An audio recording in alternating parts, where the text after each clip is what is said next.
Yang sah, pemerintahan yang sah di masa lalu itu Belanda atau lain? Belanda, oke, sah ya? Saya Iya, pikir ini paham, Pak. satu kejahatan sejarah yang dilakukan oleh sejarawan, dan konon saya tidak tahu kebenarannya, dibiayai Belanda.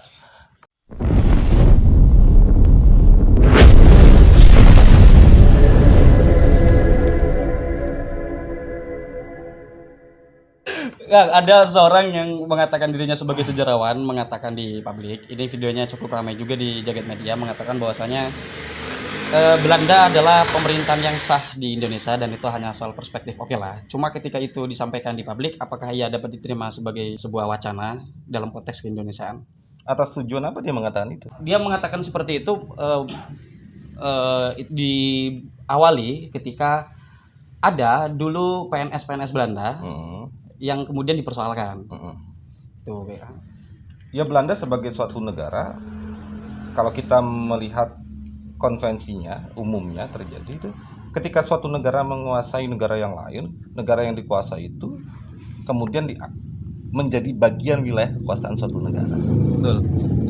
Maka ya dari perspektif itu ya betul, Belanda adalah satu negara yang sah. Pertanyaannya adalah sah di masa apa? Ya. Itu berarti di masa ketika negara Belanda itu menguasai Indonesia, begitu kan? Maka siapapun yang bekerja di sana adalah pegawai-pegawai biasa saja. Jangan kemudian ditandai sebagai pengkhianat, begitu ya? Iya. Itu kira-kira yang ingin disampaikan beliau. Begitu ya. Nah, di masa Revolusi Rakyat Banten 1945 yang dipimpin oleh Cemamat, oleh Dewan Rakyat, itu menyatakan hal yang sama, bahwa setiap pegawai Belanda, apapun yang berkaitan dengan Belanda ya harus dibumi hanguskan. Itu memang bicara perspektif, maka tidak dapat disebut sebagai sekelompok pengkhianat, katakan begitu maksudnya ya. Termasuk di Banten kan keluarga yang sangat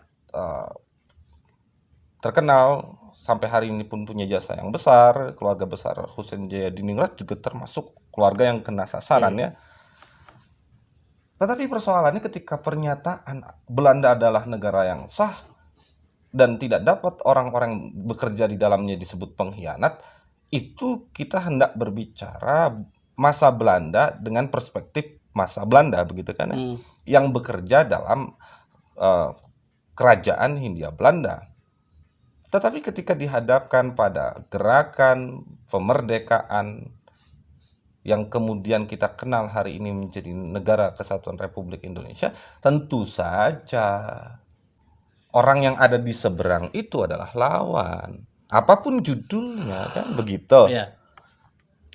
Nah, kita menggunakan perspektif masa lalu, Kang Rois. Ketika sebuah bangsa sedang melakukan sebuah perlawanan, lalu ketika ada dari bangsa tersebut menjadi bagian orang-orang atau sekelompok yang hendak dilawan, itu menggunakan perspektif masa lalu di era itu etis atau tidak? Ketika kita berbicara sejarah, sepengetahuanku ya, kita memang harus merujuk dengan perspektif di masa itu. Oke.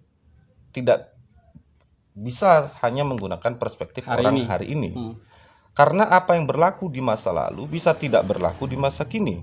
Apa yang dahulu benar, tak benar di masa kini. Di masa lalu raja-raja menikahi anak usia 9 tahun, 6 tahun.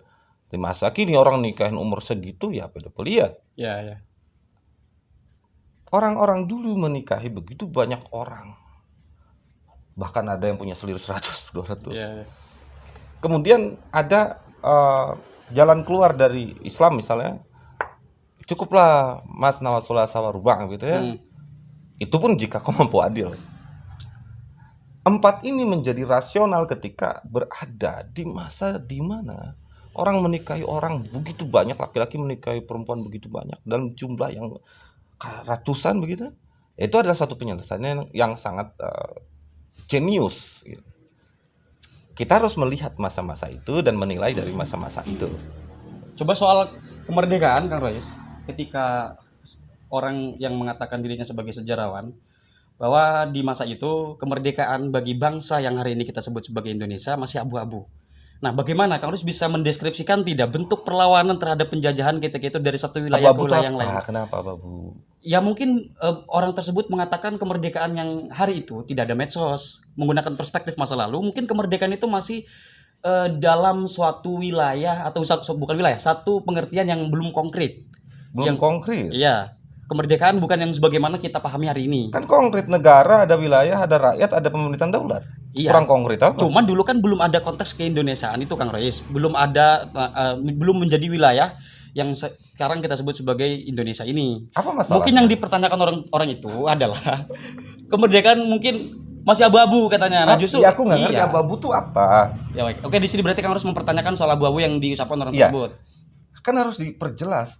Kemerdekaan kita masih abu-abu. Abu-abu karena apa? Apa karena Belanda menolak 17 Agustus 1945 sebagai momen kemerdekaan dan menganggap bahwa setelah pertemuan meja bundar di tahun 1449 sebagai kemerdekaan Indonesia, itu Belanda yang bicara begitu kan? Oke. Karena Ya, ada kepentingan, karena Belanda tidak mau dong dianggap Ya. sebagai negara yang melakukan penyerangan ke negara yang berdaulat dan sah. Begitu ya? Jadi ini kalau bicara perspektif juga terlalu naif menurutku. Karena tidak semua hal disebut sebagai perspektif. Kalau negara Indonesia merdeka sebagai negara yang berdaulat masih abu-abu, abu-abunya apa? Wilayahnya ada, pemerintahannya ada, rakyatnya ada. Ada, betul. Diakui secara internasional dan berdaulat. Ya. Ini kan konvensinya begitu. Atau ini mau berbicara masih banyak wilayah yang belum masuk Indonesia, Papua dan sebagainya. Ya. Timor yang sekarang sudah lepas menjadi Timor Leste, itu kan lain urusan. Itu adalah upaya terus mengkompromikan wilayah-wilayah negara kesatuan Republik Indonesia, bahkan dulu Singapura dan Malaysia Bagian daripada diwacanakan menjadi bagian dari negara kesatuan Republik Indonesia, yang akhirnya miskomunikasi jatuhnya ke pernyataan Soekarno soal Ganyang Malaysia sebelum pada akhirnya itu dihentikan dengan tragedi berdarah Gestapo. Ini yang abu-abu itu yang mana? Iya, Abu-abu itu apa? Orang tersebut bilangnya kemerdekaan bagi perspektif di masa itu masih abu-abu dan sudah terjawab sebetulnya. Dijawab Apa dengan perspektif? pertanyaan. Enggak, perspektif orang di masa itu apa? Orang yang apa? Tanya sama orang itu kan. Misal nih, kemerdekaan bagi orang-orang di masa itu masih abu-abu. Ya, justru di sini saya membawa soal. Mau bilang bahwa orang Pernyataan abu-abu di sini, soal tidak ternyata soal. Oke, kemudian dengan alasan menggunakan perspektif masa lalu, kita kalau di sini berdebat agak panjang, Kang. Coba kita alurnya bereskan ke selanjutnya. itu masalah dulu tuh, soal orang-orang di masa itu merasa kemerdekaan itu abu-abu begitu ya. Ya, karena dulu mungkin orang tersebut mengatakan masih banyak orang bodoh, tidak ada medsos dan segala macam. Oh iya, mungkin begini maksudnya nih. Bahkan di Banten sendiri pun kabar kemerdekaan itu datang cukup lambat. Ya. Oke. Orang-orang juga belum ngerti kita betul sudah merdeka atau belum. Itu seperti suara-suara sumir. Apakah itu kemudian disebut abu-abu? Abu-abu tuh bermaksud, yang disebut abu-abu itu bermaksud kemerdekaan yang abu-abu itu berarti kemerdekaannya. Ya. Kalau susunannya begitu katanya ya. Kemerdekaannya abu-abu. Maka yang abu-abu tuh kemerdekaannya. Pengetahuan orang tentang kemerdekaan itu bukan urusan masuk wilayah itu. Tidak menggugat kemerdekaan. Bahwa rakyat kok nggak tahu bahwa negaranya merdeka. Lah, sekarang juga rakyat tidak tahu bagaimana cara menyusun undang-undang. Cara pemilu juga masih banyak. Cara pemilu juga banyak yang sekadar ikut-ikutan. Orang juga tidak tahu mau bagaimana menjadi pemilih yang baik. Oke. Kan pengetahuan publik itu tidak kemudian menggugat negara Indonesia. Iya, betul paham. Artinya itu tidak bisa dijadikan sebuah alasan. Nggak masuk indikator. Iya, gitu. benar.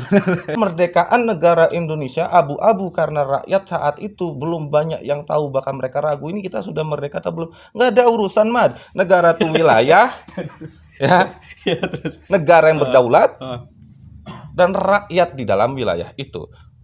Bahkan seorang budak yang tidak mengerti bahwa dia hidup dalam sebuah negara, nggak tahu bahwa dia ada negara, segala bodoh betul ya. Tapi kemudian ini menjadi masalah ketika ia dijadikan sebuah alasan bahwa orang-orang dulu itu, ya itu masalahnya di situ. Oke, udah ketemu Ya, alurnya. itu terus. Kemudian gini Kang Royce, ketika orang tersebut mengatakan bahwa dia sendiri memiliki pandangan buruk tentang Soekarno, bahwa Soekarno itu sebetulnya orang yang biasa-biasa saja, Karena yang diikuti oleh orang-orang bodoh lah kira-kira begitu. Ini saya interpretasikan siapa orang dengan bodoh bahasa yang sini. dimaksud? Orang-orang yang di sekeliling Soekarno, entah mungkin Mengapa dia disebut bodoh? walau alam padahal kita tahu bahwa Soekarno itu di sampingnya kita kenal dengan Sultan Syahrir yang sebetulnya orang cerdas, kemudian ada Bung Hatta Atau di Tunggal. maksudnya begini atau orang-orang bodoh itu begini maksudnya. Rakyat ketika itu masih pada bodoh gitu ya. Oke, kita sepakati gitu dulu maksudnya. Gitu ya mungkin, maksudnya ya. Kalau rakyat di masa itu masih bodoh dan Soekarno adalah orang literer yang mengerti apa itu negara dan bangsa, yang bergerak sedemikian rupa, sementara di masa itu banyak orang tidak mengerti apa itu negara bangsa, maka Soekarno sebenarnya biasa saja kalau dibandingkan orang sekarang. Itu dua standar namanya. Iya, paham. Sebelumnya mengatakan harus merujuk di masa dulu perspektifnya, ini kok ngerujuk zaman sekarang. Iya, paham. Saya balikin ke soal perspektif masa lalu ya. Sangat sulit bicara kebenaran di tengah orang bodoh loh. Iya, betul. Sangat sulit bicara kemerdekaan di tengah para budak Betul. yang tidak mengerti apa itu merdeka. Iya. Jadi kalau kita sekarang bicara, ayo kita tidak mau tertindas, orang sudah punya konsep atau apa itu ketertindasan. Soekarno, Hatta, Tan, Syahrir itu berbicara kemerdekaan ketika kata merdeka itu sendiri pun belum dikenal. Itu sangat rumit dan sangat sulit. Dan itu dikatakan biasa saja. Wow. Menggunakan Perspektif hari sekarang. ini. Ya. Di belakang mengatakan perspektif masa lalu. Masa lalu. Ini piye toh? Piye toh? Iya, paham.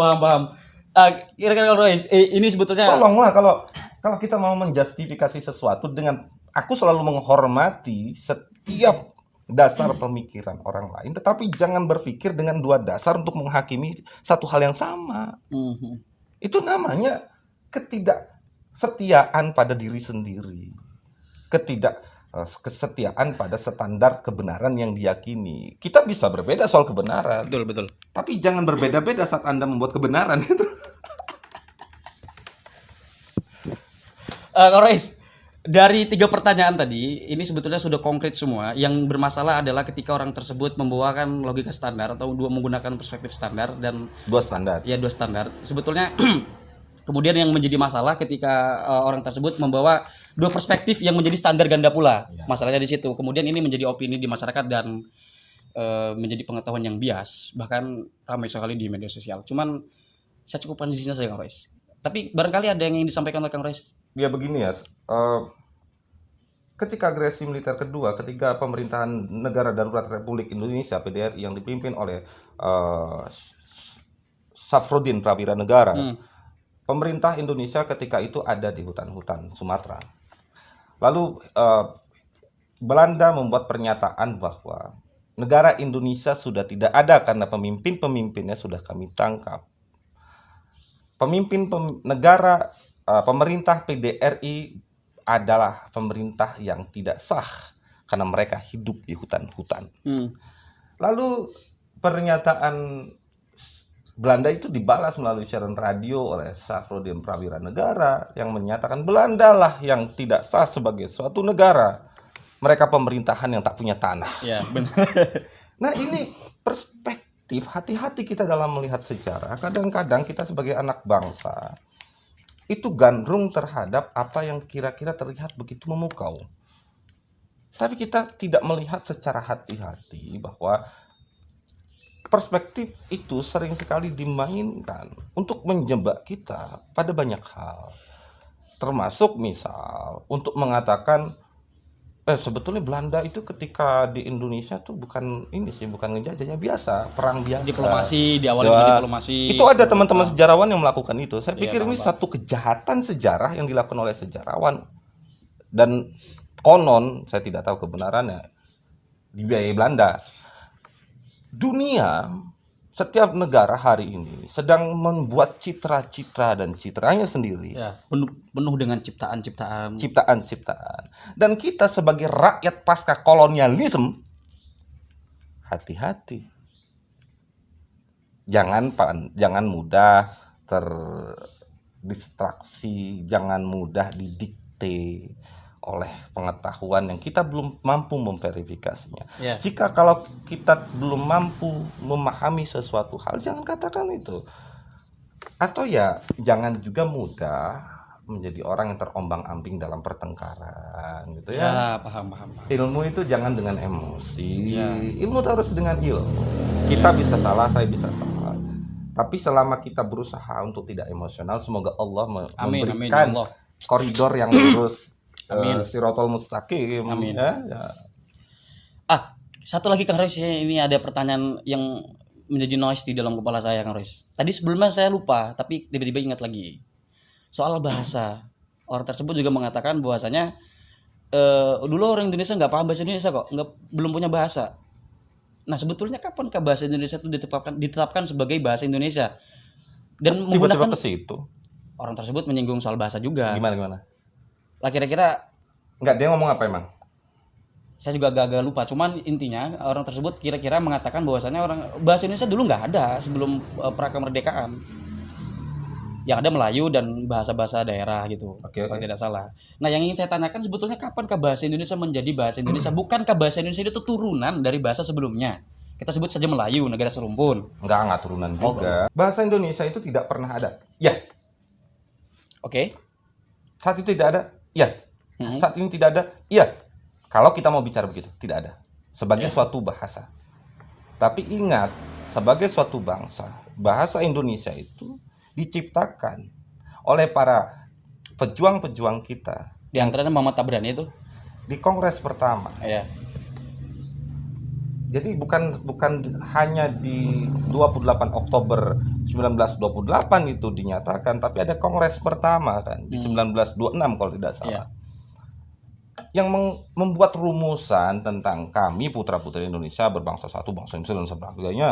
Di terakhir kami putra-putri Indonesia berbahasa satu, bahasa Melayu.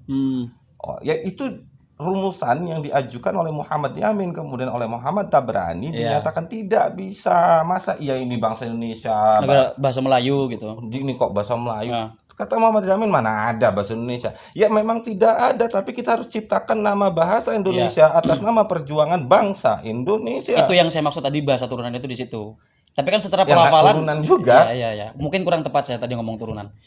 Kalau turunan itu kan memang secara linguistik bergerak sesuai dengan kearbitrerian bahasa, kemanasukan bahasa. Ini kan diciptakan jebret namanya bahasa Indonesia. Bahasa Indonesia adalah bahasa Indonesia. Kemudian hasil dari rumusan di Kongres Pemuda I itu di antara Jong Java, Jong Sumatera dan sebagainya itu diproklamirkan di 28 Oktober 1928 yang di salah satunya ada tentang bahasa Indonesia. Yang ditanyakan bahasa Indonesia ketika itu belum ada, ketika kapan dulu? Ini kalau kita bicara, ini yang harus kita hati-hati ya. Ketika bicara tentang periode dulu gitu ya, dulunya itu kapan? Dikatakan nggak dulu itu kapan? Sebelum merdeka. Sebelum merdeka itu periode kapan? Periode waktu kapan? Agar bisa di-tracking pernyataan itu untuk yang mana. Ini orang bicara dulu itu ya, dulu itu kapan ya? Saya nggak ngerti dulu itu kapan. Dulu belum ada bahasa Indonesia, dulu kapan? Nah kalau pernyataan bahasa Indonesia ketika dulu belum ada, nggak ngerti saya dulunya kapan. Kalau dulu sebelum ada Kongres Pemuda I dan Kongres Pemuda II, maka bahasa ketika itu lingua francanya adalah bahasa Melayu. Lingua franca, bahasa perdagangan internasional sampai Banten sekalipun itu bahasa Melayu. Bahkan mungkin ketika belum ada Kongres dan bahasa dulu. daerah memang. Iya. Dulu ketika mungkin tidak ada Kongres 1 dan 2 oleh Muhammad Yamin dan Muhammad Tabrani, mungkin sekarang masih disepakati bahasa Melayu barangkali. Iya. Ya kan? Dengan alasan tadi Muhammad Yamin dan Muhammad Tabrani dengan penyebutan bahasa Indonesia atas dasar perjuangan bangsa harus diadakan bahasa Indonesia. Dan itu lagi-lagi bukan menjadi alasan bahwasanya orang dulu itu nggak mengerti bahasa Indonesia. Yang dikatakan orang tersebut dalam itu hal apa sih mempersoalkan kemengertian, keberterimaan bahasa Indonesia? Alurnya ketika orang tersebut mengatakan, kalau tidak salah ya, ini mohon maaf kalau salah, silakan dikoreksi lagi videonya. Ketika menyebutkan tentang kebodohan masyarakat ketika itu, tentang kemerdekaan. Tolonglah, bodoh itu apa gitu ya? Iya paham. Saya dari tadi kata bodoh juga nggak ini ngerti. masalahnya. Contoh gini. Iya. saya kenapa di awal masih bisa nerima, oh maksudnya bodoh tuh orang belum ngerti kemerdekaan itu apa, Oke, paham. segala macam. Kan saya jelaskan kan, Iya, belum iya. mengerti merdeka, oke nggak masalah nggak mengerti merdeka. Tapi kalau kemudian dikatakan orang bodoh di masa itu, bodoh itu apa? Karena dia tidak bisa bahasa Indonesia, bodoh. Iya, bodoh dalam bahasa Indonesia, misal begitu kan. Tapi berbahasa itu bukan soal bisa bahasa Indonesia atau tidak. Orang sekarang bisa bahasa Inggris belum tentu pandai berbahasa. Bisa berkata-kata belum tentu mampu berbahasa. Ya. Orang bisa menyusun kata A, B, C, C, I, N, T, A, bisa ngerti cinta, tapi ngerti soal cinta itu apa kan belum tentu. Itu dua hal yang- masuk wilayah konsep yang harus konkret. Ya, ini Ya. tolonglah jangan kemudian sering-sering membuat pernyataan rakyat bodoh, ini bodoh, tanpa menjelaskan, menegaskan, mendefinisikan. Itu tak bertanggung jawab namanya. Tapi mungkin kau yang lupa pernyataannya yang Ya mungkin utuhnya saya lupa. Tapi oke lah Kang Rois, cukup. Nanti kita akan berjumpa lagi. Sehat selalu untuk Kang Rois dan keluarga. Dan alhamdulillah Kang Rois baru saja dikaruniai anak yang kedua. Udah 3 bulan tuh, bukan baru. Oh, Cuma kamu belum pernah lihat anakku iya, saja. sorry. Sehat Belum aku izinkan. sehat selalu Kang Rois ya. Oke teman-teman, tutup sampai di sini, sampai jumpa. Wassalamualaikum warahmatullahi wabarakatuh.